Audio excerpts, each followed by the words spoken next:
Welcome to iCave Answers, where we answer your Apple questions pretty much every day, let's be honest, whenever you leave a question with hashtag iCaveAnswers down in the comments. And in this show, will Apple ever go back to transparent plastics? Why didn't the M1 Pro and M1 Max get HDMI 2.1? What happened to Aperture? Apple Glass still happening? Which Apple executive could wield Thor's hammer? Is ProMotion worth it? And solar Apple Watches. And yes, we've changed the perspective a little bit. I'm standing up, which is nice. It means that I get to move around a little bit, have a little bit different energy. Let's see if you enjoy it. Let's get into your first questions. Want the latest Apple news, leaks and rumours? Subscribe and ring the bell. The first question comes in from Lars Andersen, iCaveDave. Will we ever go back to the whole transparent theme? So, Apple has really referenced a lot of their older designs. I've got a video in the works at the moment which is going to be really addressing Apple's design direction, where all the influences come from for the new products that are influenced by the old products. So we're going to be talking about that a lot, because that is one of the things that I love a lot about Apple. And in fact, we've got the old iBook sitting at the back there. We've got even older than that. We've got the Newton eMate, which has also got the transparent plastic. That was probably the first product that Apple brought out with the transparent plastic. And this is all kind of Johnny Ive kind of design stuff, which we will be touching on a lot more in future. Will they go back to it? I don't think so, because Apple is very much about the sustainability now.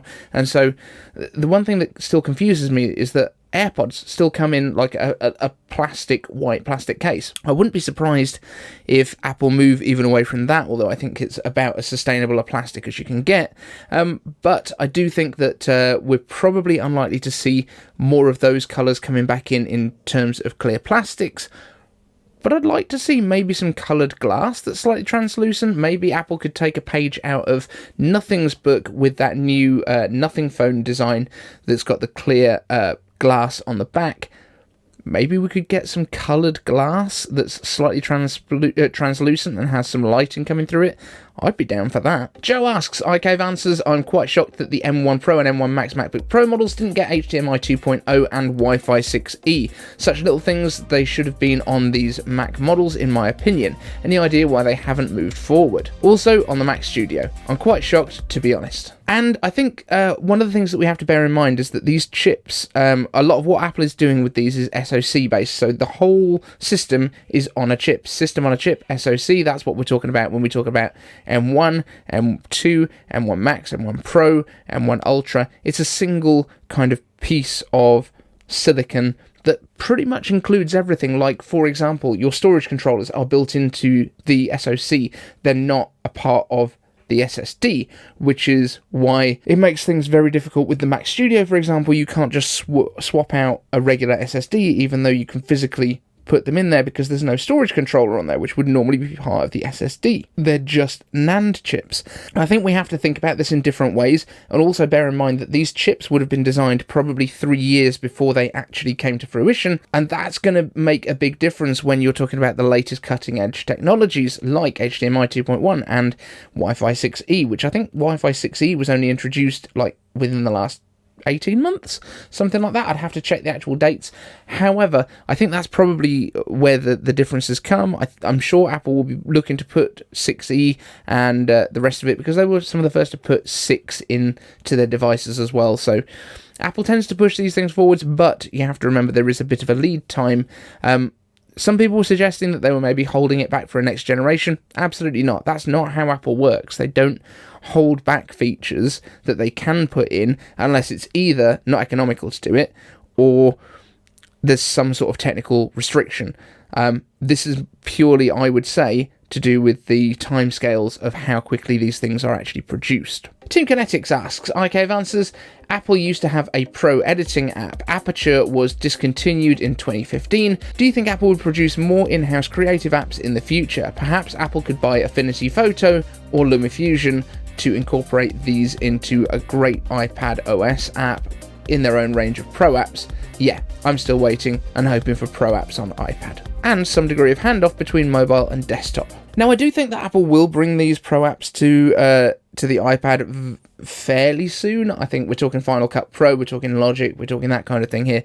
I mean, I'm not sure how many people would want to use Logic on an iPad as opposed to using it on a Mac, but I do know that people want to use Final Cut on an iPad, and because I'm more of a video person, that's why I would think that maybe Logic would be great on an iPad. I don't know, you guys will have to let me know that one down in the comments, but I would have thought it's more about interfaces and being able to attach more stuff, which you would probably want the Mac set up for Logic. But let me know. Back to your actual question though, Aperture, which was Apple's pro photo editing app, which was more along the lines of Lightroom than Photoshop, so it's not like an image editor, but more like for tweaking levels and that kind of thing.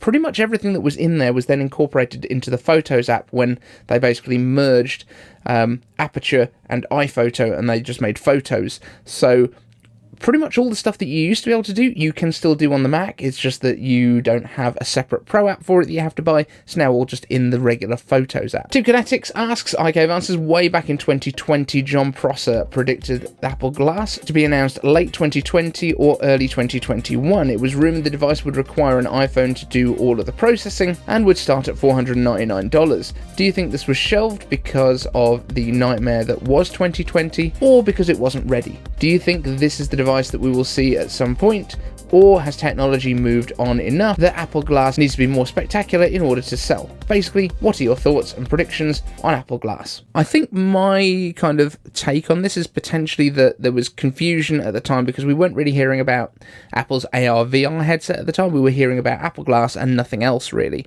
And I think there was confusion between Apple's version of Apple Glass, i.e. the augmented reality glasses that you see through, and it just projects stuff onto it more like Google Glass was, which is probably the only reason that people were calling it Apple Glass. I'm guessing that won't be the name because Apple probably won't copy what Google was doing name-wise.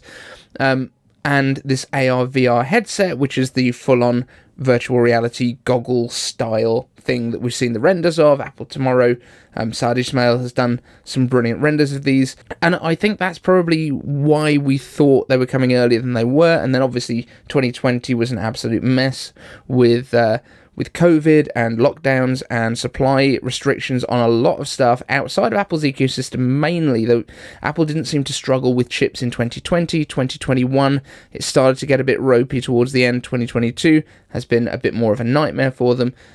Mac Studios taking forever to ship, but I guess Apple probably wasn't expecting to sell as many Mac Studios because it's basically a Mac Pro as they did, so I guess there's a little bit of fault on both sides there. However, in terms of Apple Glass, I do think that the original style, like having eyeglasses that have the projected stuff onto them, is a very compelling thing, and I think that's going to be far more mainstream than the VR headset, although I do really want to see what Apple does with VR, because I think it could be absolutely mind-blowing, and I really want to see what they can do with it.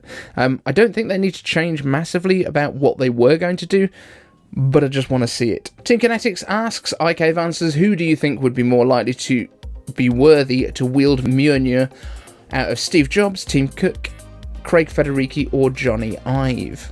That's a tricky one. I'm going to rule out Steve Jobs straight away because he's not exactly the righteous guy, is he? He was the guy that was shouting at people, although I don't think it was actually anything to do with his personality wanting to upset people. I think he was just more interested in getting the results than looking after the people, and that's not ideal. Tim Cook also doesn't seem to be a particularly empathetic person. He's very, very efficient, but absolutely ruthless by all accounts in terms of the way that he runs the business.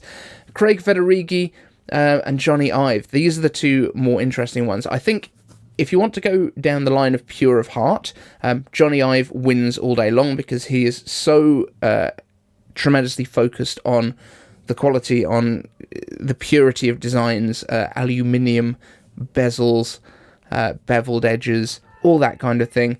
Craig Federighi, though, I think is actually the one who would get out there and fight the good fight.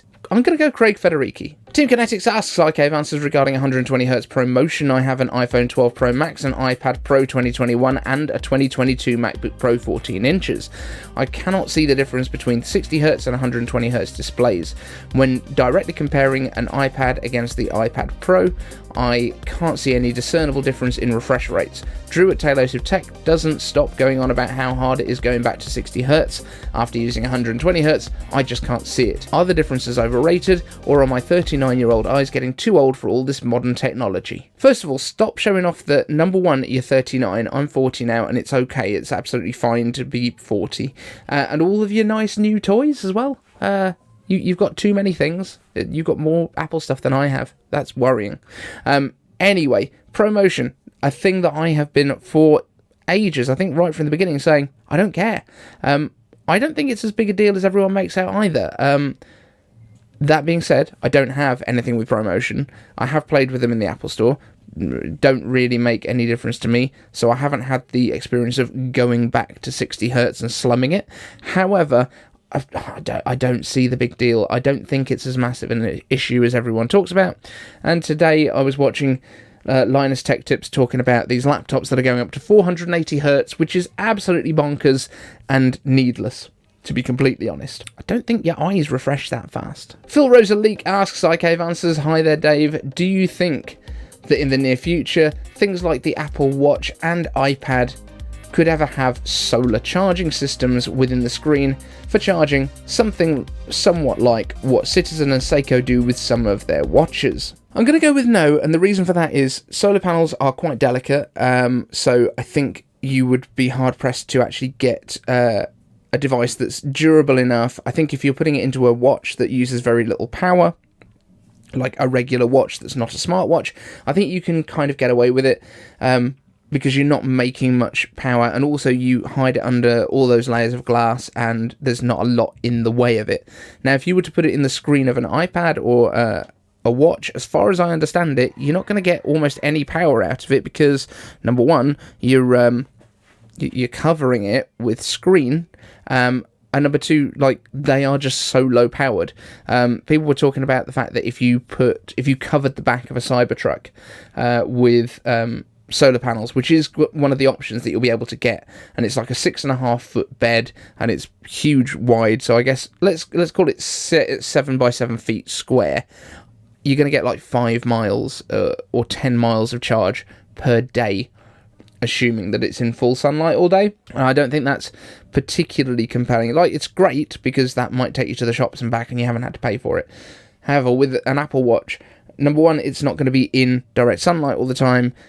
Same with iPads, you don't tend to leave them out in the sun. Yes, you could leave them in a room where they're going to grab a little bit of charge from your ambient lighting, but I just don't think it's going to make any discernible difference to the amount of energy that these things use. Even though Apple uses very, very low amounts of energy compared to the vast majority of other products, solar panels are the sort of thing that you put in a static location, like on your roof, and then run everything off of that. That's a much more efficient way to do it, where your solar panels will always be in sunlight, you know, as much as there is sunlight, in order to take advantage of the fact that they're there. They're only around about 30%, I think, efficient at a very high end at this point, so I think if you put that behind an OLED or behind an LCD panel, you're gonna basically do very little at all. But interesting, you know, the idea of using these sustainable energy sources to power our devices, I think that's a really good idea, but I don't think putting it within the device is the solution, if that makes sense. Okay guys, that's it for this show. If you've got an iCave Answers question to ask me for a future show, hashtag iCave Answers down in the comments section. Thank you to all the lovely Patreons over here for supporting the show. You guys rock my world, and we will see you in the next one. Want the latest Apple news, leaks and rumours? Subscribe and ring the bell.